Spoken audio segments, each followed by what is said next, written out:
Bueno, bienvenidos a todos a la tercer clase del curso de enfermedad celíaca.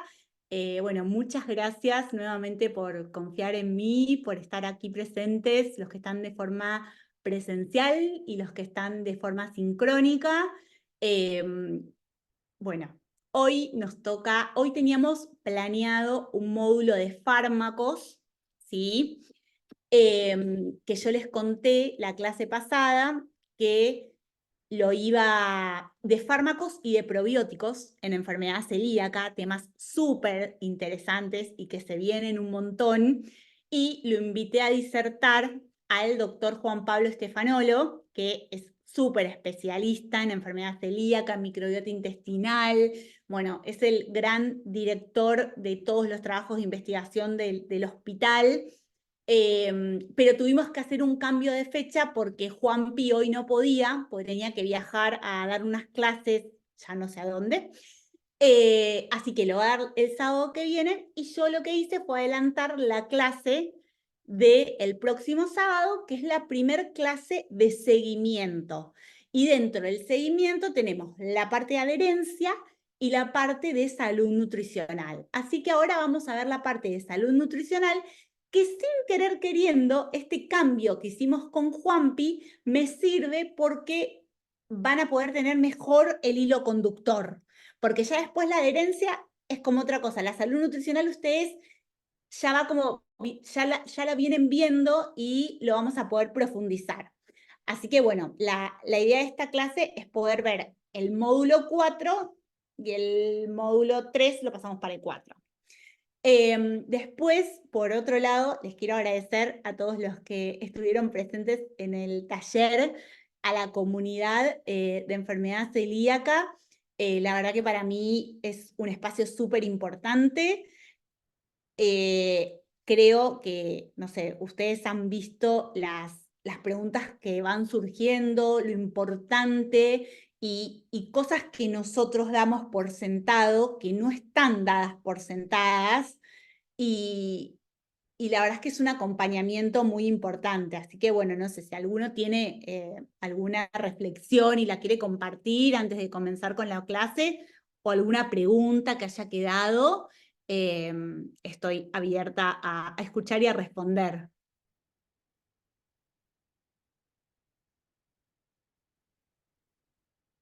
Ahí está, te faltó Todos. lo de las cuentas de Instagram. ¿Qué cuentas de Instagram? Sí, bueno, no tengo cámara, por eso, viste que vos nos decías, ojo con tener tantas cuentas de Instagram, llenamos de cuentas, o sea, que si los pacientes llenan, y después cuando terminó, digo, yo tendría que haberle, o sea, eso tendría que haber mencionado a los pacientes que no tienen tantas de cuentas de Instagram de celiaquía y qué cuentas están siguiendo, que nos habías dicho en las clases anteriores. Sí, sí, sí, totalmente, totalmente. Eso es súper, súper importante. Pero también la población que se conecta a estos talleres es una población diferente, porque son pacientes que ya están en Instagram, y quizás sacarlos de las cuentas que siguen es difícil y quizás no es bienvenido, sino que quizás se usa más con el recién diagnosticado o el que está más perdido al diagnóstico, de sugerirle cuidado con las cuentas, con la cantidad de cuentas que seguís, para que tu Instagram no sea celíaco nada más. Hay personas que le gustan los Instagram celíacos al 100%.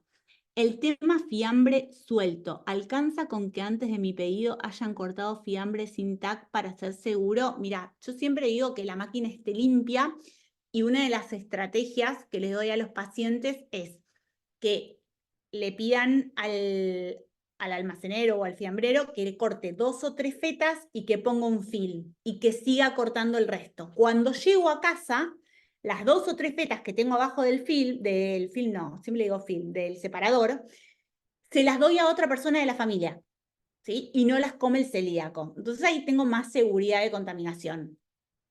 Esa es una buena estrategia. Bien, el tema de la gaseosa de primera marca que no está certificada, ¿cuál es el criterio de inclusión? Bueno, yo puedo hablar de lo que es la marca Coca-Cola, de lo que son las líneas de gaseosas, que la verdad es que obviamente no, como ven, no están certificadas, pero realmente no contienen ningún aditivo alimentario que contenga gluten, por lo cual yo a mis pacientes se lo doy, pero bueno, porque tuve la oportunidad de tener comunicación con la gente de Coca-Cola y asegurarme de esto. Así que todo lo que es Coca-Cola en línea gaseosas, y ojo cuando ustedes expliquen a los pacientes por qué. Porque ellos van a creer que todo Coca-Cola, todo lo que deriva, los jugos, tipo cepita, todo eso, aclaren que eso no, que eso tiene que ir por listado, que son solo las gaseosas, ¿sí? Eso es súper importante avisar. En el caso de la dermatitis herpetiforme, más allá de la dieta libre de gluten, de cuidar jabón, shampoo, cremas, protector solar. Sí, en el caso de la dermatitis herpetiforme, se aconseja cuidar los productos corporales, que en los celíacos que no tienen dermatitis herpetiforme no es necesario. Bien, a ver si tenemos alguna otra pregunta más o comenzamos. Bueno, creo que no tenemos más, así que vamos a comenzar con esta clase. A ver, ahí está, ahí está. Ay, ¿qué hice? Esto lo tengo que cerrar y esto lo tengo que abrir. Bueno, perfecto. Estamos ya en la tercera clase de este curso. Como les dije hoy, vamos a ver todo lo que es salud nutricional en el seguimiento del celíaco, ¿sí? Que es un gran desafío que hace 10 años no se tenía en cuenta la salud nutricional y que ahora es algo totalmente primordial porque también obviamente puede llevar alteraciones en la microbiota y a otras patologías funcionales, más allá, obviamente, de las repercusiones metabólicas que pueda llegar a tener en cada paciente. Bueno, para repasar cómo empezamos todas las clases, recuerden, ¿sí?, que la enfermedad celíaca es un desorden sistémico que tiene sintomatología intestinal y extraintestinal, que el tratamiento es la alimentación sin gluten, que no existen grados de enfermedad celíaca, sino que existen grados de lesión intestinal.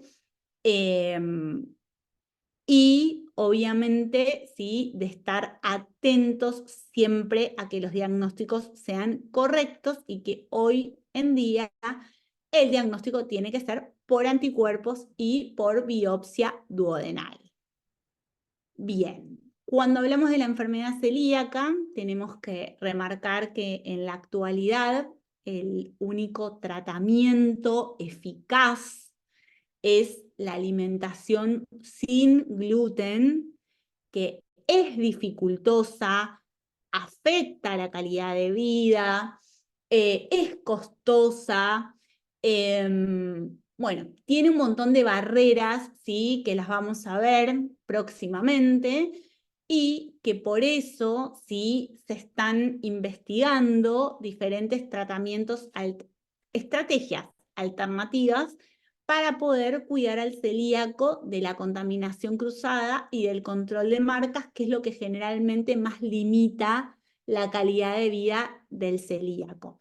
Aparte, la alimentación sin gluten actual, con los cuidados de contaminación cruzada y de gluten oculto, son muy difíciles de hacer y las tasas de adherencia estricta son bajas. Por eso también necesitamos, ¿sí?, estos tratamientos alternativos para mejorar la adherencia a la alimentación sin gluten. Bien, dentro de la alimentación sin gluten siempre me parece súper importante recordar los 3 grupos, porque estos 3 grupos nos van a servir para absolutamente todo el abordaje, desde el inicio y la implementación, desde el seguimiento, desde el aprendizaje, ¿sí? Recordar que en la actualidad solo hay 4 grupos de alimentos libres de gluten, que son las carnes, el huevo, las verduras y las frutas. Que por otro lado tenemos los alimentos libres de gluten sustitutivos, que son las harinas que sustituyen a la harina de trigo, que principalmente es la base de harina de maíz, mandioca y arroz, ¿sí? Que lo puedo obviamente obtener en forma de harinas y hacer mi mezcla, lo puedo obtener en forma de premezcla o lo puedo obtener en forma de producto, ¿sí? Obviamente esto va a ser diferente en la implementación de la alimentación sin gluten, donde vimos la transición, ¿sí? De las fuentes de gluten a el seguimiento donde vamos a intentar, ¿sí? Llevar más a lo que son premezclas y mezclas de harinas permitidas.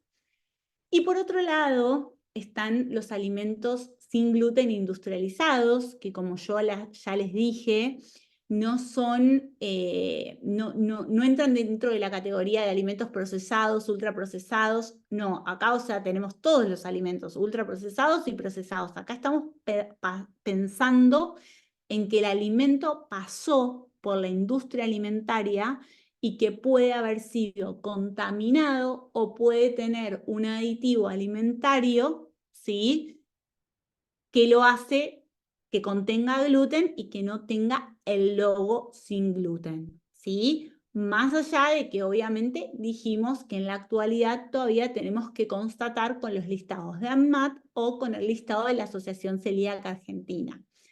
Está muy bueno y es muy importante explicarle y dar ejemplos de algunos alimentos. Por ejemplo, yo siempre les explico quizás las infusiones, ¿sí? Cuando las cultivan, cuando están sembrando, les tiran harina para agilizar los procesos de secado, al jamón le inyectan harina para que pese más.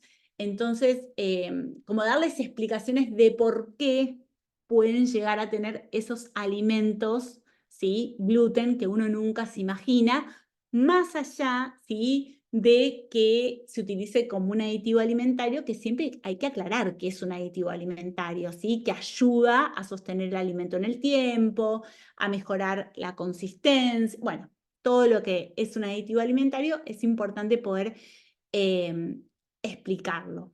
Y otro de los puntos importantes, sí, es que sepan que antes los alimentos industrializados sin gluten eran solo los de primera marca, ¿sí? Y que por suerte ahora encontramos de primera y de segunda marca todo tipo de alimento libre de gluten industrializado, ¿sí? Por lo cual es un beneficio para el celíaco porque hace que el alimento libre de gluten industrializado no sea más caro el sin gluten que el con gluten, a diferencia del alimento sustitutivo, que es más caro el sustitutivo sin gluten que el con gluten. En el año 2015 era un 300% más caro, este año estamos haciendo la actualización, vamos a ver con qué nos encontramos, ¿sí? Pero bueno, esto es importante, cuantas más información y herramientas,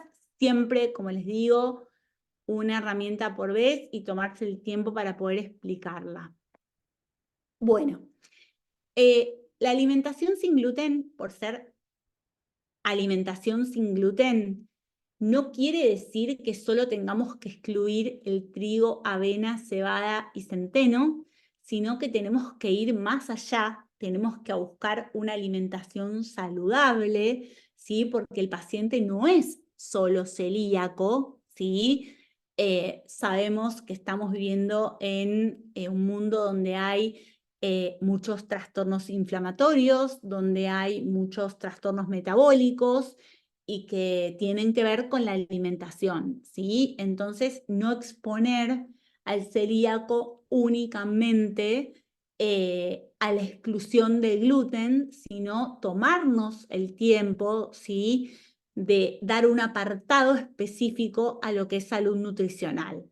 Si no lo podemos hacer porque no tenemos las herramientas, lo mejor es derivar, porque en este momento el celíaco ya pasó el año de alimentación sin gluten, por lo cual ya tiene sus estrategias para manejar la dieta sin gluten, por lo cual puede ir a un profesional especializado en hábitos saludables y trasladar su alimentación sin gluten a una alimentación sin gluten saludable. Bien. Como les conté, sí, en la implementación de la dieta libre de gluten nos lleva un largo tiempo, pero bueno, ya llegamos a la etapa de seguimiento y el seguimiento es el gran desafío del celíaco por dos puntos importantes: por la salud nutricional, ¿sí? Y por la adherencia a la alimentación sin gluten. ¿Por qué digo por la salud nutricional? Porque durante el primer año de alimentación sin gluten, el intestino comienza a recuperarse y comienza a absorber todo lo que antes no absorbía. Ese mecanismo genera hiperfagia en el paciente va a tener más hambre, va a absorber, y si no tiene una educación alimentaria para seleccionar los alimentos, ¿sí?, va a estar comiendo todo tipo de alimentos. Y eso lo vemos con una repercusión en el peso corporal al año de alimentación sin gluten, para recién ahí empezar a trabajar los hábitos saludables como se hacía antes. Ahora sí, ya podemos ir dando tips suaves, ¿sí?, dentro de la implementación de la alimentación sin gluten, para no encontrarnos con estos pacientes con 15, 20 kilos en el primer año de alimentación sin gluten. Bueno, dentro del seguimiento de la alimentación sin gluten, tenemos lo que es la adherencia, ¿sí?, el cumplimiento.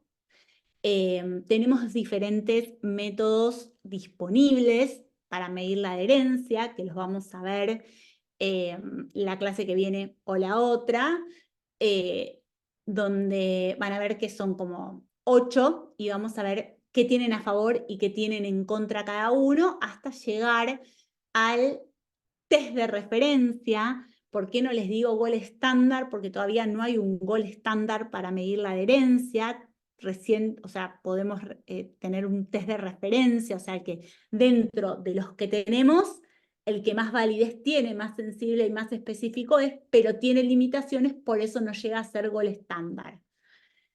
Y una de las cosas súper importantes y que les van a servir muchísimo para la práctica clínica es poder conocer lo que son las barreras y los facilitadores de la alimentación sin gluten en el seguimiento, ¿sí? Porque la verdad es que antes pensábamos en el celíaco y únicamente en la exclusión del gluten. Y hoy tenemos otro celíaco, hoy tenemos un celíaco integral, ¿sí? No tenemos un celíaco sin gluten nada más. Hoy tenemos una persona totalmente integral. Así que tenemos que pensar muchísimo cuáles son las barreras, ¿sí?, tanto emocionales, prácticas, de costo. Tenemos un montón de barreras y que me ayuda a facilitar el cumplimiento de la alimentación sin gluten más allá de esas barreras. Respecto a la salud nutricional, a mí creo que es una de las partes que más me apasiona respecto a la investigación de la salud nutricional en el celíaco, porque siento que hay mínimos trabajos de investigación. O sea, cuando uno se pone a buscar estudios de evaluación de la ingesta alimentaria, no hay nada, ¿sí? Lo máximo que tenemos es el estado nutricional al momento del diagnóstico de la enfermedad celíaca. Entonces es algo que a mí me apasiona, la parte de investigación. La verdad que estoy como muy metida en el área de investigación de salud nutricional del celíaco, tanto en el estado nutricional como en la calidad de la ingesta alimentaria, que van de la mano, ¿sí? Y como vivimos en una pandemia de obesidad, la obesidad está muy ligada al síndrome metabólico y el principal, bueno, uno de los principales jugadores, se podría decir, del síndrome metabólico es el hígado graso. Y hay muy pocos trabajos de hígado graso y enfermedad celíaca. Y tengo la idea de este año de poder buscar la prevalencia de hígado graso en la población celíaca. Primero, obviamente, voy a empezar por un estudio más tranquilo, que sería evaluar la prevalencia de hígado graso en pacientes con un año de dieta libre de gluten, o sea, ya en seguimiento, pero después lo que me gustaría hacer es poder evaluar al paciente al diagnóstico y en el seguimiento, o sea, un estudio longitudinal, ¿sí? No transversal. Pero bueno, generalmente cuando se hacen estos trabajos de investigación, siempre se empieza desde lo más simple a lo más complejo. O sea, lo que yo más quiero es saber cómo evoluciona el hígado y qué impacto tiene la alimentación sin gluten y si hay diferencia de la población no celíaca, ¿sí? Para eso tengo que buscar un grupo control. Pero bueno, para eso lo primero que voy a hacer es ver qué prevalencia dentro de los celíacos en seguimiento. Obviamente la estadística me va a dar un N, tienen hígado graso, o sea, me va a dar un N, me van a decir, Paz, vos tenés que buscar 200 celíacos, a esos 200 celíacos, yo, por ejemplo, mi idea es hacerles una ecografía abdominal, un análisis de sangre completo con micronutrientes también, después hacerles una valoración nutricional con una bioimpedancia, que es lo máximo que tengo en el hospital. Después tengo plicómetro, pero en realidad, como tienden más al sobrepeso y a la obesidad, no me sirve, así que circunferencia de la cintura, o sea, uno va eligiendo, pero ya tener nosotros en el Hospital de Hondo somos el único hospital del gobierno de la ciudad que tiene una bioimpedancia. Chicos, igual no la tenemos porque somos capos, ¿eh? La tenemos porque el Centro de Cuidados Paliativos de América está ubicado en el Hospital Udaondo, ¿sí? Y ellos para una investigación compraron una bioimpedancia y cuando terminó la investigación nos la cedieron a nuestro servicio. La verdad que estuvo mucho tiempo guardada por una cuestión de que en un hospital es difícil el manejo, el traslado, como que hay que hacer mucha estrategia, y yo un día dije, no podemos tener esto guardado. Entonces, bueno, me hablé con el jefe de clínica, que es amigo mío, buscamos guardarlo en su despacho, yo 2 días por semana, que su despacho queda a la vuelta de donde tengo la computadora, porque tenía que necesitar una computadora específica, traslado yo el equipo 2 veces por semana y evalúo a todos los pacientes por ahora internados. Después la idea es hacerlo en consultorio externo también, pero es mucho más complejo, no es como en un consultorio que yo tengo la bioimpedancia ahí y viene y sale el paciente. No, yo acá traigo a los pacientes con las parenterales en la mano a hacerse la bioimpedancia. Pero bueno, mi idea también es hacer bioimpedancia y obviamente una evaluación de la calidad de la ingesta alimentaria a través de una frecuencia de consumo, un registro prospectivo de 2 días de la semana y de 2 días del fin de semana, y un recordatorio de 24 horas, porque a mí el recordatorio de 24 horas me da la diferencia porque no va a estar sesgado como el prospectivo. Así que bueno, la idea para empezar la investigación este año es esa. Y después, como le dije, bueno, lo más interesante es poder continuarla con celíacos de reciente diagnóstico, o sea que ahí va a costar más porque generalmente ya vienen diagnosticados por la difusión que hay. Hacerles todo esto al inicio y hacerlo a los 2 años o al año de alimentación sin gluten, pero también tengo que conseguir una población control que sea similar, o sea, yo no puedo poner a mi paciente de hospital a compararlo con alguno de ustedes, porque no tienen los mismos medios económicos. Las poblaciones controles son muy difíciles de encontrar. ¿Por qué? Porque tienen que tener el mismo medio socioeconómico y no tienen que ser familia, tienen que ser del mismo sexo y de la misma edad que esa persona, ¿sí? Así que bueno, ese lo dejaremos para el año que viene. Porque la verdad que nada, más que nada la recolección de los pacientes va a ser muy, muy compleja. Pero bueno, fíjense, sí, cómo, o sea, no solo hablamos ahora de salud nutricional del celíaco, sino que la vamos como insertando en los diferentes, como que empieza a ser transversal. De hecho, yo, por ejemplo, ahora me anoté en un curso de obesidad, ¿sí? Porque digo, la obesidad es una enfermedad crónica transversal. Y por más de que yo me dedique a lo digesto absortivo, todos los pacientes que estoy manejando de digesto absortivo tienen normopeso, sobrepeso o obesidad. O sea, yo tengo que conocerlo. No me voy a dedicar a obesidad, pero siento que me tengo que actualizar en ese tema, en todo lo que es transversal. Así que bueno, en eso estoy. Eh, bien, salud nutricional y pandemia de obesidad actual.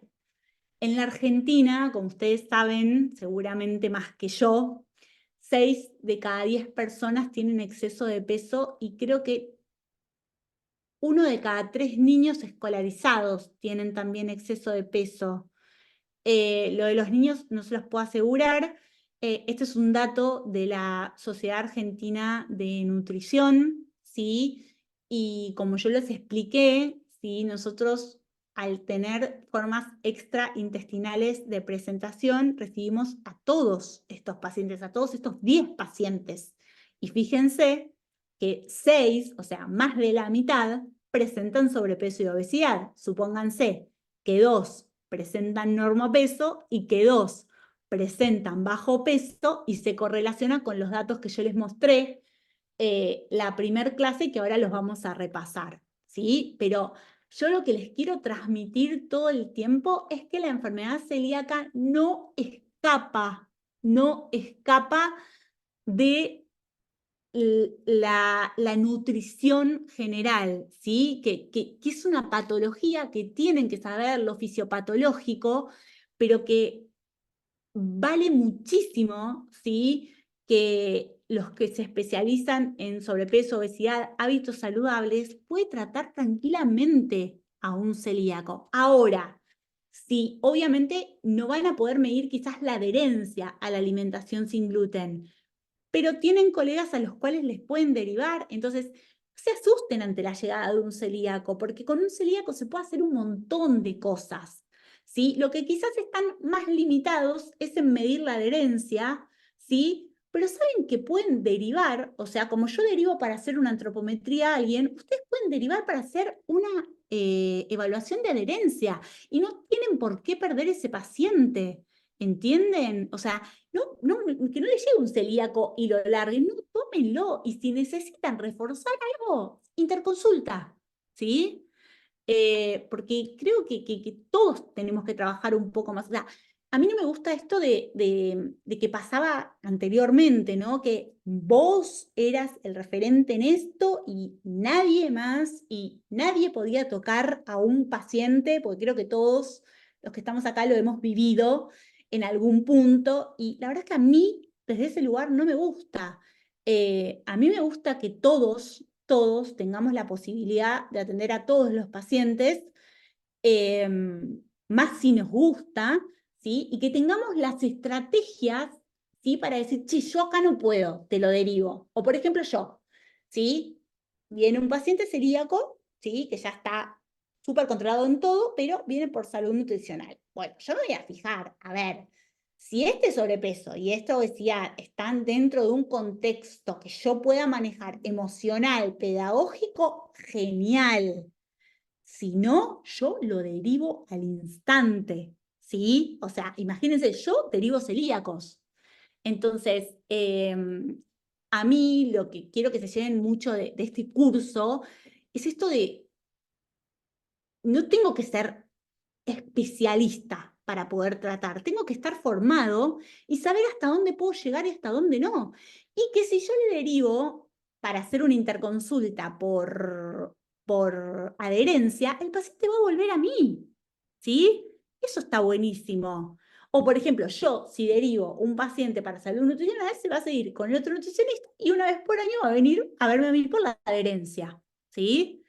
Pero eso, no piensen que tengan que ser especialistas para tratar a los celíacos, ¿sí? Porque es como que está instaurado eso y a mí la verdad no me gusta.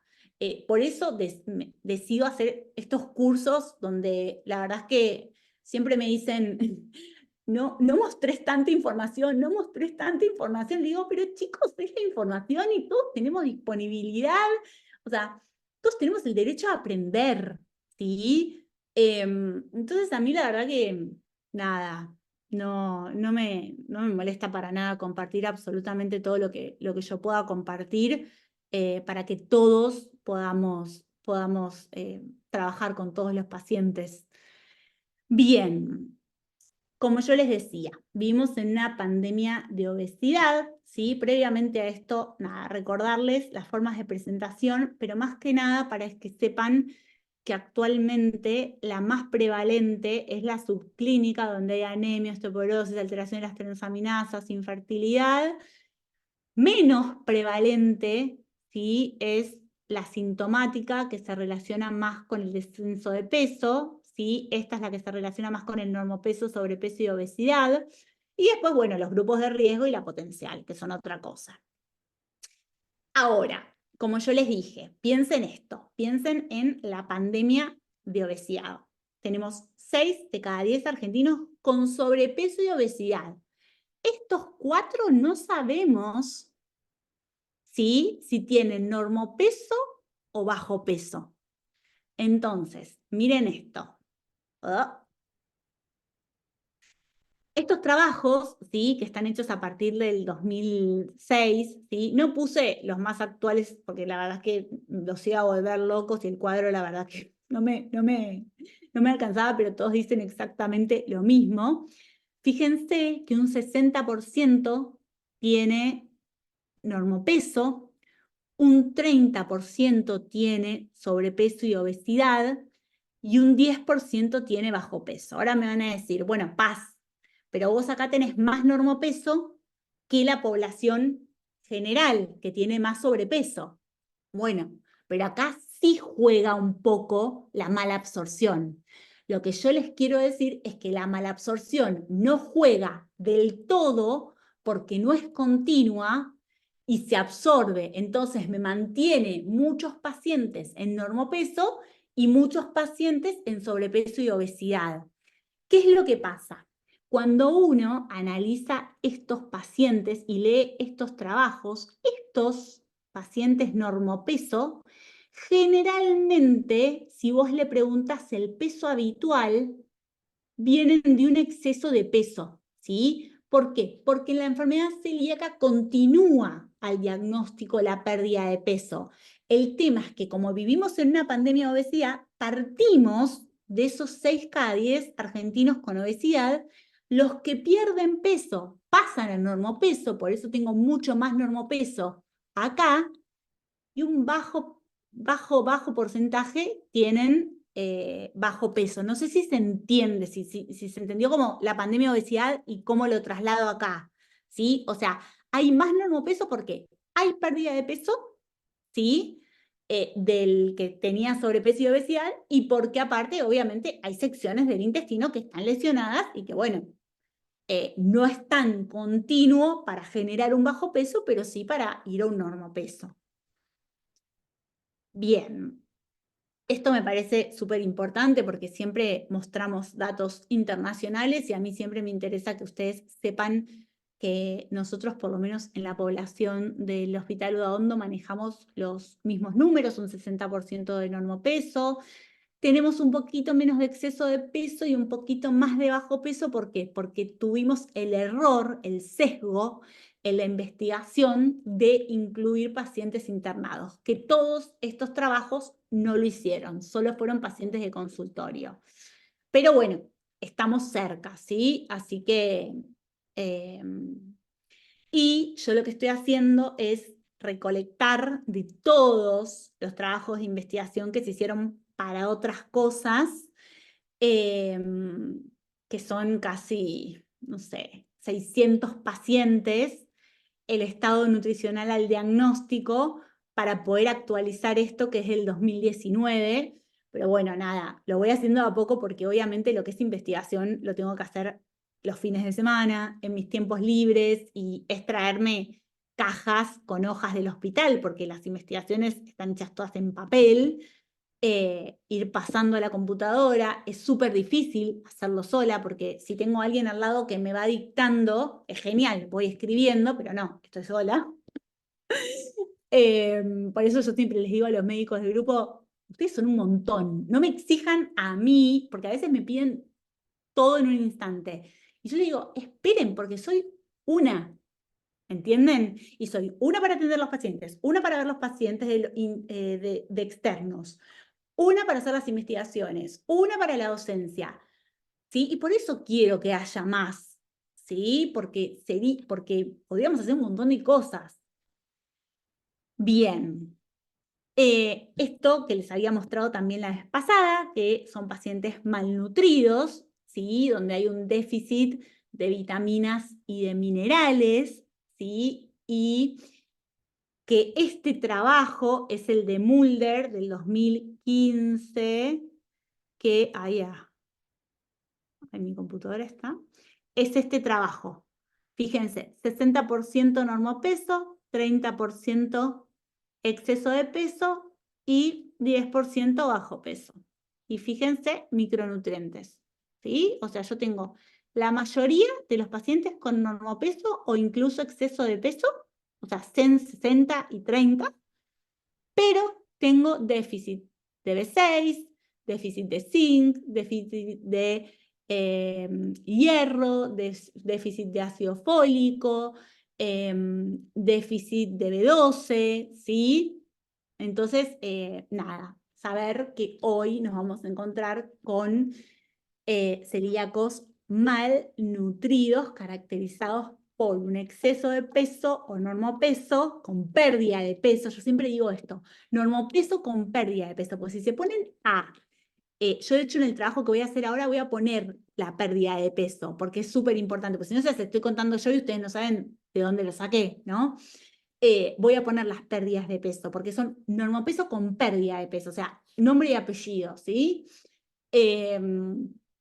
Y déficit de micronutrientes.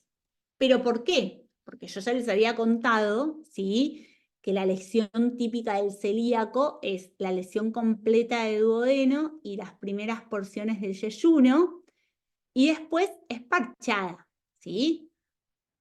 Esto nos habla de que si nosotros sabemos que los macronutrientes se absorben a lo largo de todo el intestino, yo sé que acá no voy a absorber, pero tengo todo esto para absorber, por lo cual voy a mantener mi exceso de peso o mi normopeso, quizás que venía de un exceso y perdí un poquito de peso, ¿sí? Pero voy a mantener o voy a perder peso y estar en la misma categoría, porque eso también pasa, ¿sí? Es muy interesante hacer trabajos de investigación de categorías de índice de masa corporal que ahora van a ver que les voy a mostrar. Y sabemos, ¿sí?, que todos los micronutrientes, ¿sí?, se absorben en el duodeno y en la primera porción de yeyuno, por lo cual sabemos que acá va a haber una mala absorción y que la recuperación no es la recuperación continua. La recuperación también es en parches, ¿sí? Todo esto se va a ir parcheando hasta que desaparezca, ¿sí? Van a ir quedando parchecitos, parchecitos, hasta que quede así. Estas son otras formas de presentación que son muy atípicas, ¿sí? 32%, 3%, y demás. Fíjense que esta es hiper atípica. Bien. Esto es importante, ¿sí?, que sepan siempre la fisiología intestinal, para poder trabajar con las patologías gastrointestinales. Y el impacto en la alimentación sin gluten. ¿Qué pasa, ¿sí?, con la alimentación sin gluten más allá de la exclusión del trigo, avena, cebada y centeno? ¿Sí? Bien. ¿Qué impacto tenemos al diagnóstico? Durante el primer año de alimentación sin gluten, que es algo que yo ya les estuve mencionando, tenemos la inactivación inmediata de la respuesta inmunológica, no va a haber más producción de citoquinas proinflamatorias que sigan dañando al intestino y que sigan llegando a los órganos. Entonces voy a empezar con un periodo de cicatrización intestinal. Por eso comienza la recuperación intestinal y con el comienzo de la recuperación intestinal comienza la absorción intestinal de micronutrientes. En Canadá está la Universidad McMaster. Nosotros tenemos una argentina que es una genia, María Inés Pinto Sánchez, que, bueno, nació en el Udaondo y tuvo la posibilidad hace muchísimos años de ir a tener una beca en McMaster y decidió quedarse allá. Decidió, dentro de la gastroenterología especializada en enfermedad celíaca, dedicarse a la parte nutricional. Hizo la carrera nutricional dentro de lo que es Canadá, que desconozco qué materias manejan y cómo es. Y lo que hizo Inés, se puso un centro de nutrición, y el otro día uno de mis compañeros, yo digo compañeros, pero son todos más grandes, Edgardo Smeckwell, gran referente en enfermedad celíaca, se fue una semana a Canadá, ¿sí?, porque había unas presentaciones de unos trabajos, y nosotros siempre, cuando en grupo viajamos o compartimos, no sé, alguien va a algún lado, siempre tenemos el grupo que se llama investigación y mandamos lo que vamos viendo. Pero él, como sabe qué es lo nutricional, me lo mandó un poco más a mí y me encantó, ¿sí?, porque ellos tienen mucha idea de lo nutricional, pero hay cosas que no. Entonces, esperen que les voy a dejar de compartir esto. Y me manda, no sé si llegan a ver. ¿Llegan a ver o no? Bueno, lo que más me importa que vean no son las caritas, sino es lo de abajo, ¿sí? ¿Qué dice? Que es esta, como estas... ay, perdón. Está grabado esto encima. Ay, esperen que ahora no lo encuentro. Acá. Lo que más me importa que vean es esto, ¿sí? Todas las rayitas, que son lo que ellos hacen en el servicio de nutrición. Entonces Edgardo me manda esta foto y me dice, ¿qué hacemos nosotros? Como diciendo, decime que hacemos algo de esto o estamos al horno. Entonces, fíjense, yo le digo, no, Edgar, hacemos todo menos la calorimetría indirecta por el costo que tiene. Porque, fíjense, ellos ponen evaluación nutricional, esperen que no leo al revés, ponen la evaluación nutricional, ponen la evaluación de la ingesta alimentaria, ponen la calorimetría, ponen la bioimpedancia y ponen, que acá les salió mal la foto, el registro, ¿sí? Entonces, yo le contesto y le digo, bueno, nosotros tenemos todo, le digo, recientemente, le digo, tenemos la bioimpedancia, le digo, pero después tenemos todo menos la calorimetría, porque realmente el costo que tiene el hospital no puede. Esta es una universidad que se dedica a la investigación, es otra cosa, pero la verdad que me puso súper contenta, porque digo, bueno, estamos, o sea, con lo poco que tenemos hacemos un montón y me dio como más ánimo para la investigación. Y al ratito me manda, me dice, mira, y yo le había comentado algo de hígado graso, pero él se olvida, porque tiene muchas cosas en la cabeza. Y, y me manda que Inés acaba de hacer prevalencia de hígado graso en enfermedad celíaca. Entonces, ¿qué es lo que voy a hacer yo?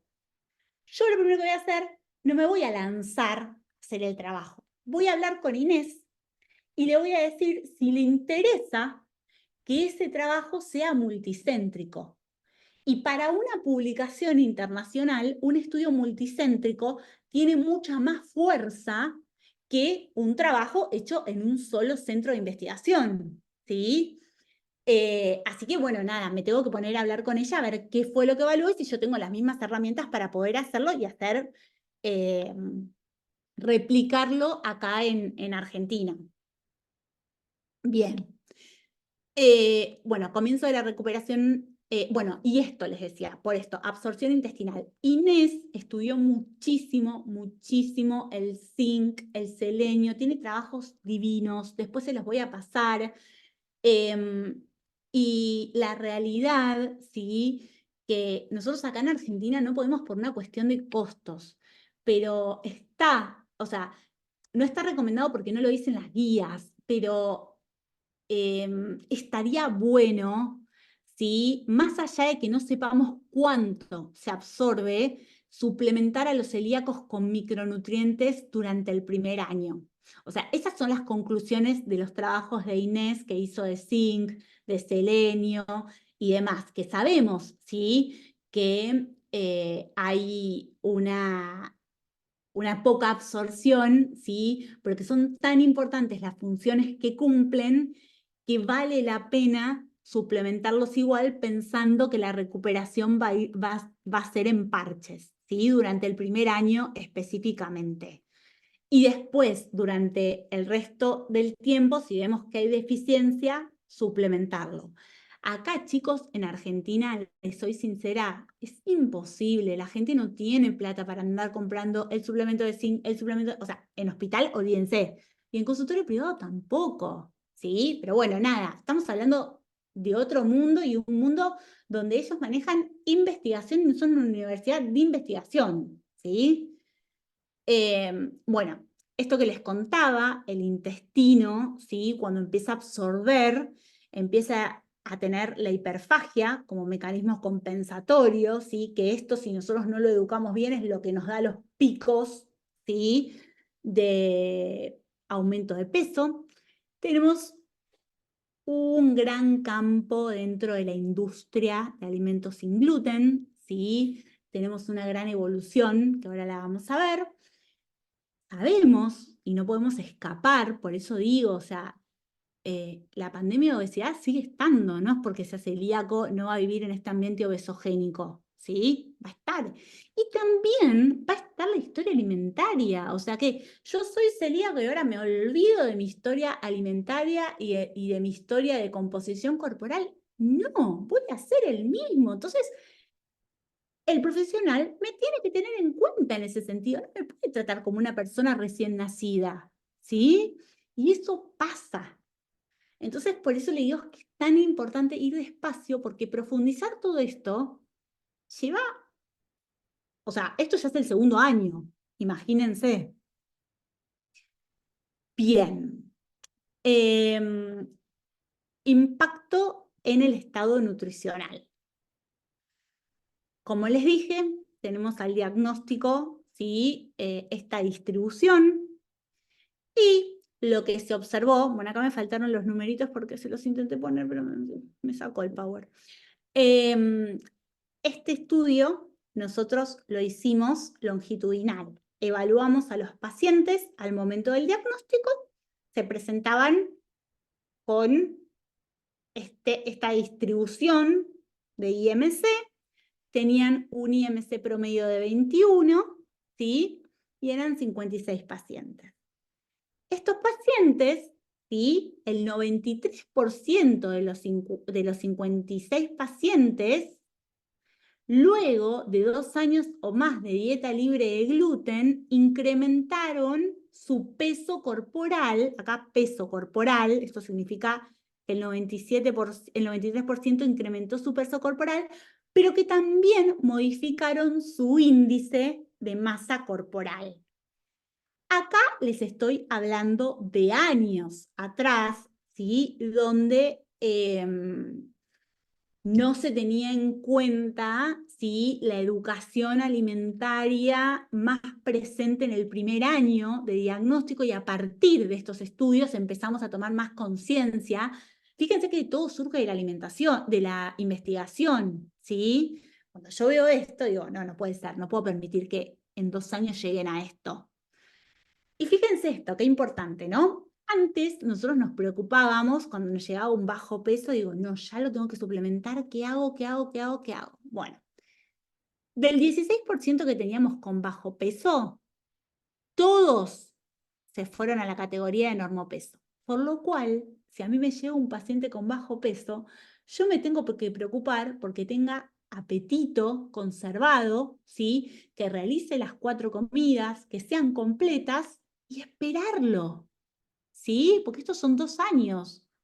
Podríamos hacerlo en un año y daría lo mismo, ¿sí? Seguramente. Ahora, fíjense esto. Los normopeso, ¿sí?, eran un 60%. La mitad se quedó en la categoría de normopeso y la otra mitad se fue a la categoría de exceso de peso. Pero cuando hicimos el análisis de este 54%, vimos, porque ustedes me dicen, che, incrementaron el 93%. Cuando yo vi, incrementaron el 93% y los normopesos se mantuvieron un 50%, dije, a ver, ¿qué pasó? Entonces me puse a analizar el aumento dentro del normopeso. Entonces lo que ahí vi es que estos 54 pacientes, la mayoría, empezaban con IMC de 18,5, 19, 19,5 y terminaban con 24, por ejemplo, ¿sí? Entonces se mantienen en la categoría, pero con un ascenso de peso. Y de los excesos de peso, todos, o sea, se mantuvieron en la categoría de exceso de peso, algunos se mantuvieron en su peso y otros aumentaron más, pero ninguno bajó de peso. Esto me parece súper importante. Yo la verdad es que no lo vi publicado en ningún trabajo de investigación, y creo que a nosotros nos da mucha fuerza de conocimiento, eh, y mucha fuerza nutricional en lo que es el campo de una enfermedad médica, ¿sí? Bien. ¿Hasta acá alguna duda? ¿Quieren descansar 5 minutos y seguimos con esto? Yo creo que me van a decir que sí. Así que son -5 a las 12, ¿sí? 5 minutos, vamos al baño, qué sé yo, nos encontramos acá de vuelta. Así vemos lo que nos queda, que es la calidad de la ingesta alimentaria. Así que vayan tranquilos.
Bueno, continuamos, que ahí me di cuenta que venimos súper atrasados.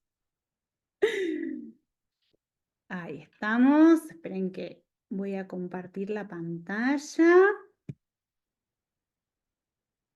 Y continuamos. Bueno, vimos el impacto, ¿sí?, de el estado nutricional luego de 2 años de alimentación sin gluten y vimos, ¿sí?, acá, y vimos cuáles, ¿sí?, pueden ser las causas de ese impacto en el estado nutricional, ¿no? Vimos que hay un aumento de peso en el 93% de los pacientes, que cambian en los rangos de índice de masa corporal, que tenemos una recuperación intestinal, que tenemos una hiperfagia, que tenemos una industria sin gluten que anteriormente tenía un valor calórico mayor y que vivimos en un ambiente obesogénico y que obviamente tenemos una historia alimentaria. O sea, esas son todas las causantes para que pase esto, ¿sí? Pero vamos a meternos un poquitito más en lo que es la calidad de la ingesta nutricional, a ver qué pasa en ese traspaso, ¿sí? Bien, como ya dijimos muchas veces, más allá de la exclusión del gluten, nosotros tenemos que tener en cuenta el perfil alimentario según las guías alimentarias propuestas por cada país, en este caso por Argentina. Y nos preguntamos, que creo que es una pregunta que podemos ya responder todos con los datos que vimos, ¿qué sucede en la realidad? ¿Sucede esto? Y la verdad que no, porque si no, no tendría un 93% de aumento de peso. Tendría un aumento de peso por recuperación intestinal, pero sería menor, ¿sí? Este 93% me indica que está el ambiente obesogénico, que está la historia familiar, ¿sí? Que es muy importante, ¿sí? Y que termina siendo más importante que la recuperación de la absorción intestinal. Entonces, ¿qué sucede en la realidad? La evidencia científica, ¿sí? Y acá hay múltiples trabajos de investigación, demuestra que la mayoría de los celíacos, luego de la implementación de la alimentación sin gluten, no se adaptan a los lineamientos saludables propuestos por las guías de cada país, ¿sí? Este inadecuado perfil alimentario, ¿sí?, como ven, tiene determinadas características como muy poco consumo de vegetales y de verduras, ¿sí? Seleccionar mal los cortes de carne, un exceso en el consumo de almidones, un menor consumo, ¿sí?, de calcio y de vitamina D, que sería lo recomendado, y una selección errónea dentro de lo que son los lácteos, ¿sí?, seleccionando lácteos con mayor porcentaje de grasa, y un exceso en el consumo de ultraprocesados, podríamos decir. Entonces, obviamente, esto nos lleva a que pase algo, ¿sí? ¿Qué es ese algo? Que haya un déficit de fibra alimentaria, que haya un déficit de micronutrientes, o sea, frutas, verduras y almidones integrales, que haya un exceso de grasa, ¿sí?, donde tengo inadecuados cortes de carne, donde tengo un exceso de ultraprocesados, y obviamente esta distribución me lleva a un exceso de calorías totales. ¿Por qué puse esto? Porque se hizo un estudio, ¿sí?, donde se comparó celíacos con no celíacos respecto a las guías alimentarias y no hubo diferencia en la selección de consumo alimentario. O sea, el celíaco no selecciona ni mejor ni peor. Tiene igual selección que el patrón de consumo alimentario que tenemos de las últimas encuestas nacionales. Claro, sí, sí, sí, sí. Lo que me quiero mencionar es que, a ver, el celíaco no escapa de la población general, ¿sí? Por esto que marcó del ambiente obesogénico, de la historia familiar, ¿sí? Más allá de la recuperación. Se pensaba anteriormente que esto le pasaba al celíaco por la recuperación intestinal. Cuando se hacen trabajos comparando celíaco y no celíaco con la guía perfecta, celíaco con no celíaco, nos damos cuenta que estamos iguales, ¿sí?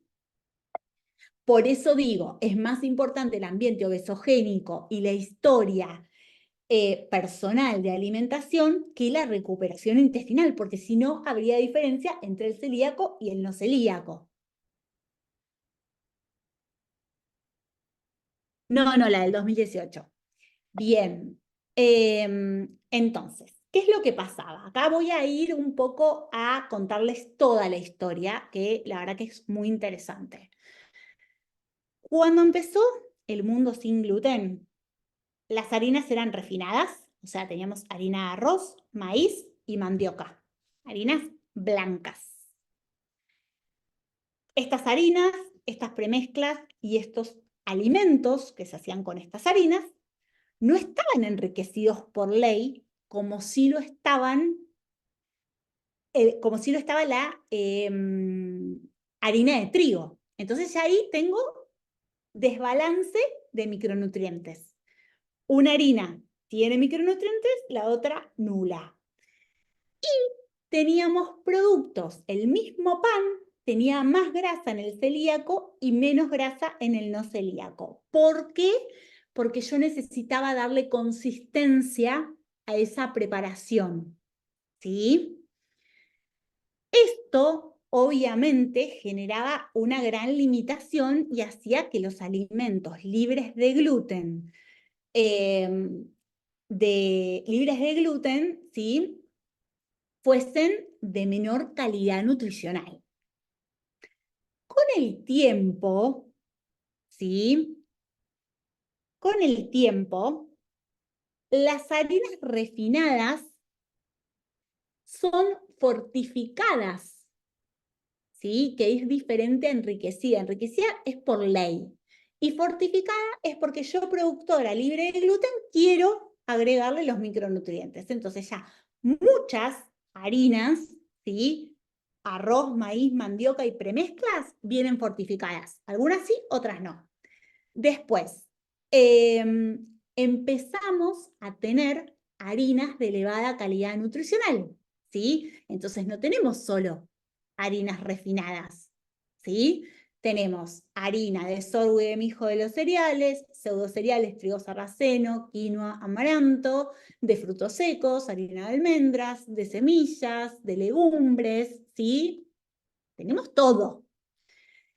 Apareció la goma sántica y el psyllium previo a las harinas de elevada calidad nutricional, ¿sí? Entonces, lo primero que hicimos fue equiparar el valor calórico, porque la grasa se igualó gracias a la goma sántica y al psyllium que le dan ese volumen. Entonces ya estaban iguales. Después, lo que empezaron a hacer fueron los productores de alimentos sin gluten empezar a fortificar los alimentos. Entonces vos podías ir a la dietética, ¿sí? A dietéticas que tengan muchos productos y elegir, bueno, voy a elegir esta marca porque está fortificada. Listo. Y después se certificaron las harinas de elevada calidad, porque no es que nunca existieron, ¿sí? Siempre existieron para los celíacos y para la población. Los celíacos no las podían consumir porque no estaban certificadas libres de gluten y la población general, si no celíaca, no las consume porque no las conoce. Por eso yo siempre digo que la alimentación del celíaco termina siendo, si queremos, más saludable que la alimentación del no celíaco, por esto mismo, porque tenemos para enseñar otros grupos de harinas. Pero ¿qué es lo que pasa? Más allá de todos estos cambios, ¿sí? Seguimos con el aumento de peso, ¿sí? Desde el inicio al año de la alimentación sin gluten e incluso después. Antes le podíamos echar la culpa, ¿sí? A los alimentos. Actualmente no le podemos echar la culpa a los alimentos, ¿sí? Porque todo se modificó. Entonces, ¿sí? Lo que vimos cuando se hicieron de nuevo investigaciones eran que en la investigación de hace 15 años se comían estos alimentos y en la alimentación actual se comían los alimentos evolucionados, ¿sí? Pero que en los dos había igual aumento de peso, ¿sí? Entonces ahí, a partir de los registros alimentarios y de las frecuencias de consumo, fue que pusimos a analizarnos esto, porque antes no lo analizábamos, o sea, lo teníamos, pero no llegábamos a analizarlo, ¿sí? ¿Por qué? Porque teníamos antes la causa. Nos pusimos a analizarlo y vimos que hay una incorrecta selección de alimento y de preparaciones alimentarias y una falta en el control de cantidades y de frecuencias a consumir, ¿sí? Fíjense que son varias cosas. Elijo mal, preparo inadecuadamente, no controlo la cantidad y no controlo la frecuencia. O sea, son 4 puntos que obviamente tienen un impacto enorme, ¿sí? Más allá que tenemos los mejores alimentos libres de gluten en la actualidad y que no es que tengo que ir a una dietética para conseguir una premezcla para pan con sorgo, por ejemplo. Yo voy a un supermercado de la vuelta y hay maicena, saco una premezcla libre de gluten para hacer pan con sorgo, ¿sí? O sea, lo tengo al alcance ya, ni siquiera es que las harinas de elevada calidad nutricional están lejos, ¿sí? Están disponibles. No tenemos educación alimentaria, tanto los celíacos como los no celíacos. Bien, harinas de de elevada calidad nutricional, ¿sí? Son nuevas variantes para el celíaco, porque en realidad siempre existieron, pero no estaban certificadas. Tenemos dentro de los cereales el arroz integral, el sorgo y el mijo. Tenemos dentro de los pseudocereales el trigo sarraceno, amaranto, quinoa. Tenemos dentro de los frutos secos todos, pero principalmente la harina de almendras. Tenemos dentro de las legumbres, se usa mucho la harina de arvejas, se usa mucho la harina de garbanzos y la harina de lentejas. Tenemos la harina de las semillas, ¿sí? Entonces, nada, tenemos un abanico de harinas muy interesante. Esto tiene que ver más con la parte culinaria, yo quizás se los puedo mencionar, pero si quieren profundizar en la parte culinaria, les recomiendo que vean el Instagram de Ale Temporini. ¿Por qué? Porque cada una de estas harinas tiene mejor utilización, ¿sí?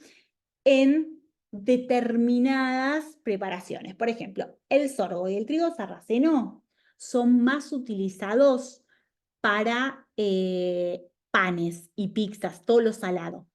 Harina de almendras, ¿sí? Para todo lo que es dulce. Arvejas, legumbres y garbanzos, al igual que el trigo sarraceno, igual que que trigo sarraceno, el sorgo y el sorgo. Y el arroz integral tiene baja cantidad de fibra. ¿Para qué me sirve el arroz integral? ¿Sí? Para generar una preparación que sea a base de todas harinas de calidad nutricional.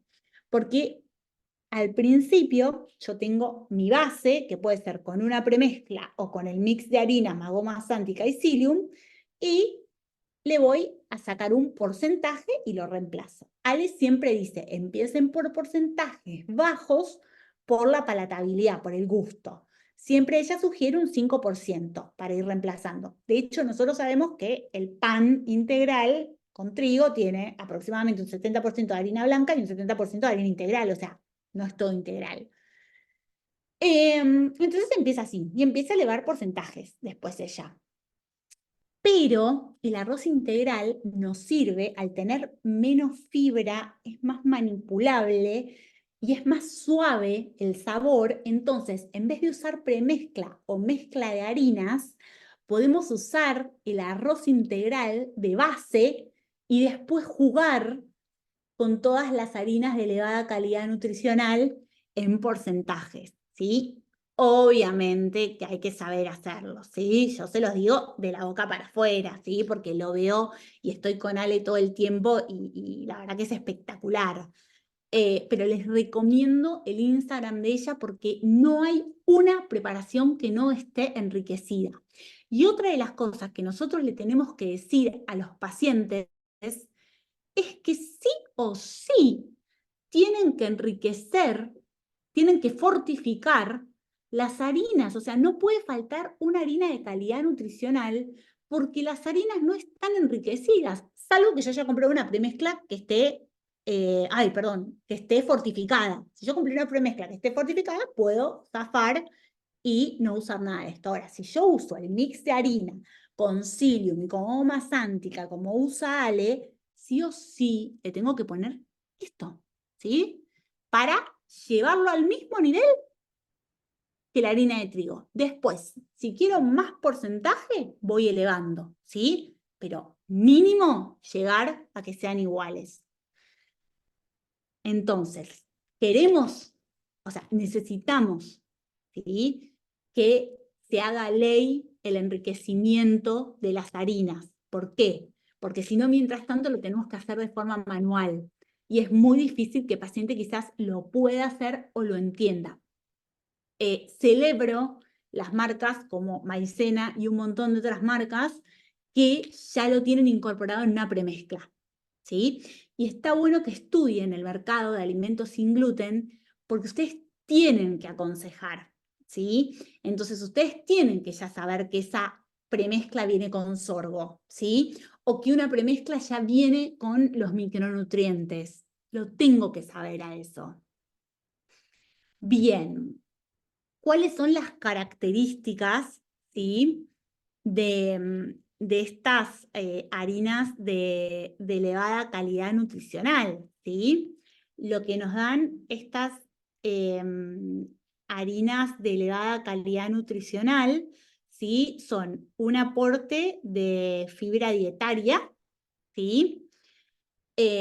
Obviamente esta fibra tiene dos funciones principales. Una es la modulación de la microbiota, como ya estuvimos charlando previamente, y otra es dar saciedad, ¿sí? Si no, sigo y sigo y sigo y sigo y sigo comiendo. Después tenemos los micronutrientes, que son las vitaminas y los minerales, que sabemos que actúan como cofactores enzimáticos, ¿sí?, específicamente a nivel cerebral. Y después tenemos, ¿sí?, la inclusión de proteínas de origen vegetal. Yo en el 2015 hice un estudio de calidad de alimentos, de la calidad de los alimentos libres de gluten, ¿sí?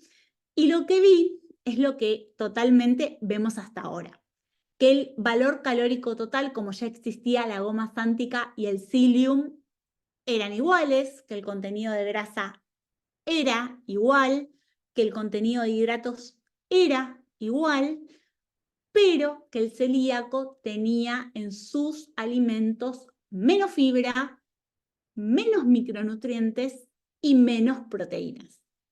¿Por qué? Porque no teníamos certificadas estas harinas, ¿sí?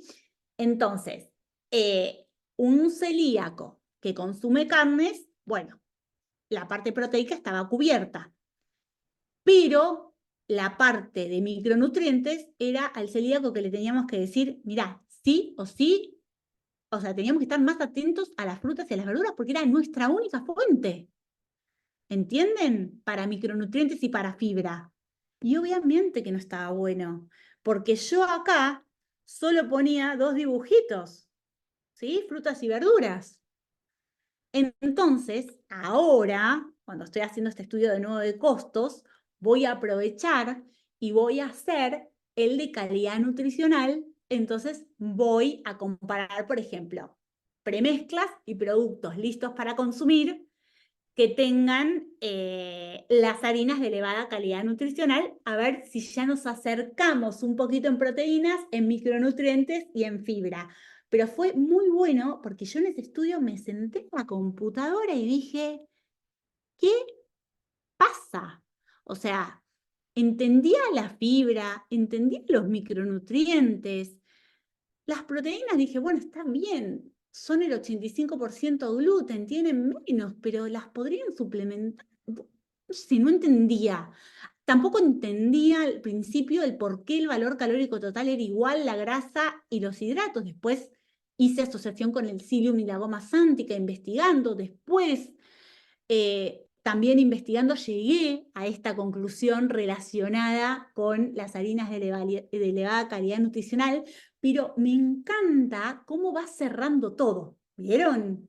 Cómo a medida que apareció el psyllium y la goma sántica, una parte de los productos sin gluten mejoran, otra parte, cuando aparece las harinas de elevada calidad, mejoran, y ahora nos falta el enriquecimiento por ley, ¿sí? Para estar más seguros en los pacientes que no llegan a tener la educación nutricional.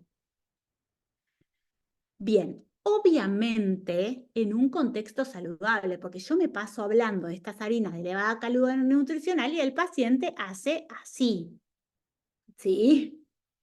Entonces yo vuelvo y después de hablar excelentemente de esas harinas de elevada calidad nutricional, vuelvo a decirles, ¿sí?, que tienen que representar este porcentaje. Obviamente que yo lo llevo a un plan de alimentación, ese porcentaje, no se lo voy a dejar al paciente que no sabe, ¿sí? Pero a forma de gráfico, sí, me sirve mucho. Qué importante lo que decís de fomentar el consumo de harinas de elevada calidad nutricional para el celíaco en general, y ni hablar, por ejemplo, de ser de masa diabético tipo 1, totalmente. ¿Hay alguna cantidad de psyllium o goma sántica a agregar? Mira, eso depende de cada preparación y eso te lo puedo explicar Ale, porque yo desconozco y son todas las preparaciones diferentes. Pero es interesante, ¿sí?, el aporte que nos dan de fibra, de micronutrientes y de proteínas, pero lo que más me llama la atención es que no está explotado a 4 voces, no sé cómo se dice, que sí o sí tienen que tener un mínimo porcentaje por los micronutrientes, por el enriquecimiento de la ley, o sea, por el enriquecimiento por ley de harina. Fíjense qué escondido está el enriquecimiento de las harinas sin gluten. Está súper escondido. Y eso hace que no peleemos o que no busquemos este enriquecimiento. Y la mayoría de los celíacos no tienen idea. ¿Entienden? Porque cosa es la fibra, la proteína, mejoraron los productos y demás. Pero los micronutrientes, yo tengo que sí o sí generar la igualdad. ¿Sí? O sea, tengo que generar un enriquecimiento por ley. No puedo dejar a la deriva por una fortificación según cada pymes. Bien, eso es súper importante, que puedan diferenciar lo que yo puedo aportar con estos productos de elevada calidad nutricional, pero lo que debería ser aportado por ley. Que al no ser aportado por ley, sí o sí lo tengo que aportar, porque si no estoy en déficit. Porque alguien que come un pan de harina blanca ya está comiendo ácido fólico, hierro y demás. Y un celíaco, no. Bien. Bueno, obviamente nosotros buscamos esto, hacemos planes de alimentación, pero nos dicen, sí, que lo que realmente pasa es esto. Acá yo creo que lo más importante es la educación alimentaria, y la educación alimentaria individual, grupal, por donde sea, ¿sí? Pero que empecemos a educar y principalmente, obviamente que uno no puede modificar todo, pero yo me centraría un poquito más en estos grupos, ¿no? Que hay tanta diferencia, eh, principal en el de frutas y verduras, ¿no? Que también obviamente impactan en el valor calórico nutricional, no de los alimentos, del paciente, del celíaco. Bien, esto les quiero mostrar porque yo evalué esos pacientes que aumentaron el 93% el peso, yo evalué la ingesta, ¿sí? El trabajo no lo tengo publicado. Entonces, lo que se vio es que en calorías diarias tenían un promedio de 3.700. Yo esto lo comparé con las guías, no lo comparé con otros celíacos. Por eso no lo publiqué, porque no tenía el no celíaco, ¿sí? Por eso no lo publiqué, decidí no publicarlo. Pero fíjense, 3.700, 200 calorías. Seguramente que el no celíaco tiene lo mismo, porque los otros estudios lo dijeron, pero bueno, yo acá detallo. Después, o sea que está aumentado. Después, proteínas, ¿sí? Yo buscaba del 15 al 20% del valor calórico total, tenía un 12%. Se caracteriza con lo que les estoy diciendo previamente. Las grasas, ¿sí? Las tenía aumentadas.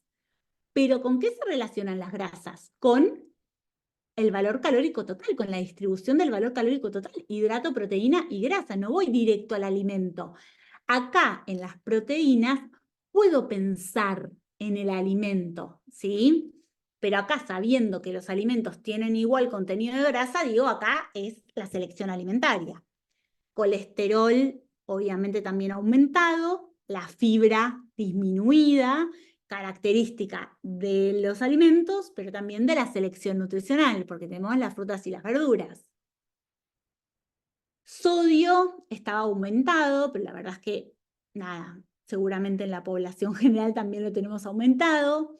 Fósforo y hierro estaban, o sea, bien dentro de los parámetros. Yo puse aumentado, pero estaban dentro de los parámetros, porque somos principalmente una población carnívora, bastante.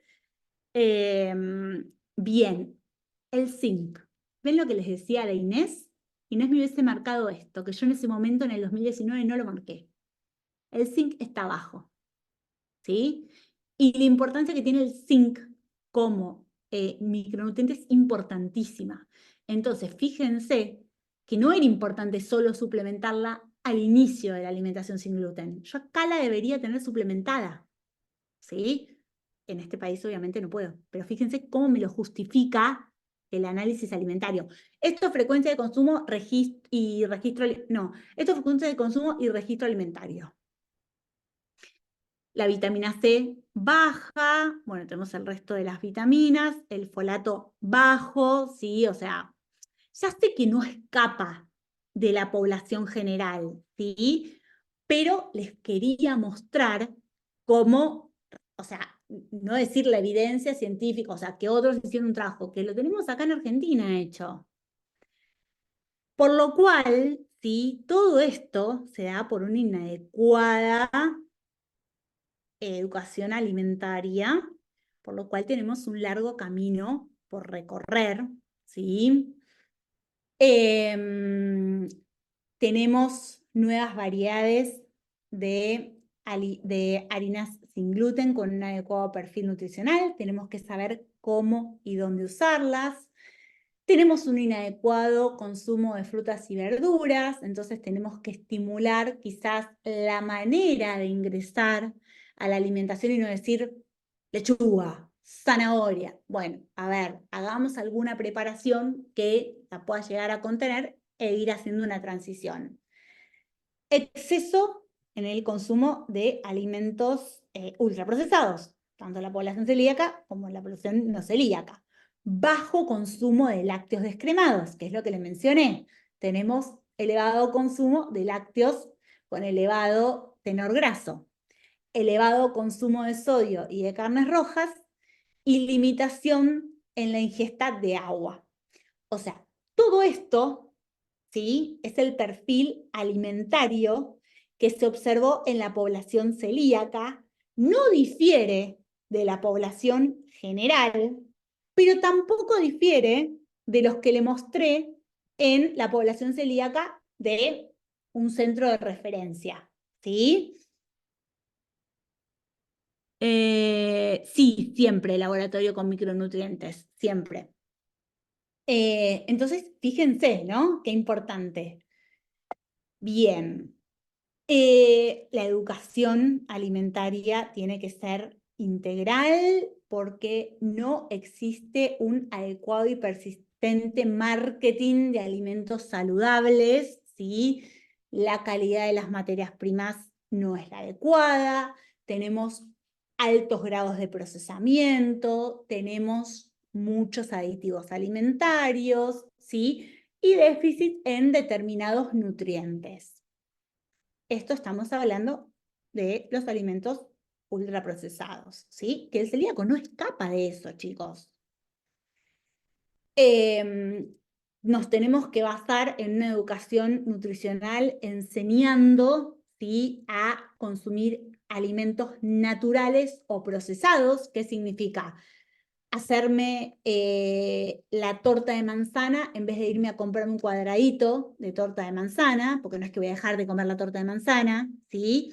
O sea, seleccionar el alimento natural y el alimento procesado. Yo hago mucho hincapié porque muchas veces juntan lo que es el alimento procesado con el ultraprocesado, entonces nos quedamos sin nada, ¿sí?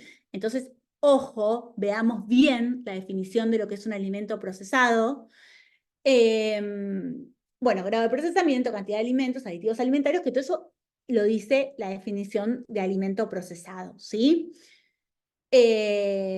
Bien, que acá lo puse, son alimentos naturales, ¿sí?, con un grado de procesamiento industrial o artesanal beneficioso o inocuo con respecto a sus propiedades saludables. Por ejemplo, una premezcla, ¿sí?, es un procesado, no es un ultraprocesado. Por ejemplo, una premezcla para galletitas es un procesado. Un paquete de galletitas es un ultraprocesado. No digo que no coman ultraprocesados, pero que equiparemos, ¿sí? Y que se caracteriza por un procesamiento industrializal mínimo para tener alimentos duraderos, cantidad de ingredientes, esto lo saben mejor que yo, envasado y calidad. Acá les puse algunas opciones saludables para desayunos y meriendas. Esto yo lo hice en unas guías para Nutrieduc. Esto se los voy a compartir. Desayuno, meriendas, almuerzos y cenas. Les voy a compartir este material porque la verdad que está muy lindo. Así que con los artículos y con la clase les va a llegar. También les va a llegar este que es muy bueno porque son opciones de dulces elaborados en casa. Obviamente que no para consumir todos los días, pero el celíaco con hiperfagia, que no vaya a buscar un alfajor y que vaya a la heladera y tenga disponibilidad de estos productos, ¿no? Y el celíaco también, obviamente, en seguimiento. Llegar, obviamente, a lo que es una alimentación consciente, una alimentación con sentido, donde tengamos en cuenta los nutrientes como las proteínas, las grasas saludables, los micronutrientes, la fibra, pero no nos olvidemos que la alimentación está dentro de una sociedad, entonces tenemos que buscar, ¿sí?, el compartir, el buscar la variedad, más en el celíaco, ¿sí?, buscar mejores texturas, mejores sabores, todo esto a medida que uno se especializa más, va conociendo más, ¿sí? Yo ya sé qué textura y qué sabor, y si no, lo va probando también el paciente. Y siempre reforzando esto, que si se va a llevar algo, ¿sí?, que después vamos a ver también cómo manejarlo, a una salida se lleve algo similar, ¿sí?, por esto que tiene que ver con el compartir, ¿sí? Fíjense que una alimentación va más allá de los macro y de los micronutrientes, o sea, engloba todo, es integral, ¿sí? Así que esto me parece un concepto súper importante que ustedes obviamente también lo saben mejor que yo, pero me pareció que a veces no lo, como que pensamos al celíaco por un lado y a esto por el otro, porque lo manifestamos, lo vemos más con el no celíaco, pero fíjense que no, está todo. Bien, nada, tenemos esta realidad, tenemos que hacer estrategias educacionales constantes, sea por Instagram, sea por talleres como fue el otro día, ahora voy a hacer uno de ingesta alimentaria específico, donde podamos, ¿sí? Hacer estrategias educacionales. Antes nosotros hacíamos talleres en el hospital, pero la realidad es que lo hacíamos los miércoles a la mañana. Hoy nadie puede dejar de trabajar un miércoles a la mañana e ir a un taller. Tampoco el costo para ir hasta el hospital es barato porque los transportes aumentaron. O sea, es una realidad que no podemos hacer y que tenemos todo lo que es internet y redes sociales para poder hacerlo. Vamos a tratar de que el próximo taller sea, si bien es súper económico, pero tratar de que, a ver, quiero probar si siendo gratuito se anotan más personas, ¿sí? Porque digo, bueno, eh, quizás hay que ir por ahí también, ¿sí? Lo importante es la educación. eh, y quizás dejar para quizás lo que es pago cosas más específicas, que sean, pero bueno, nada, ya iremos viendo, ¿sí? Pero vamos a educar. Y bueno, obviamente nuestro patrón saludable, que obviamente cada uno lo maneja con su saber nutricional. Y como siempre les digo, el abordaje interdisciplinario, donde creo que a medida que van pasando las clases, se están dando cuenta que somos el principal, ¿sí? Rol dentro del abordaje interdisciplinario. O sea que, no, a ver, no por la importancia, ¿no? Porque tenemos contacto con absolutamente todo y todo lo que podemos proponerles, ¿sí? Les va a servir. Entonces tenemos que fortalecernos mucho nosotros para poder seguir sumando a este abordaje interdisciplinario. Y con esto por hoy terminamos.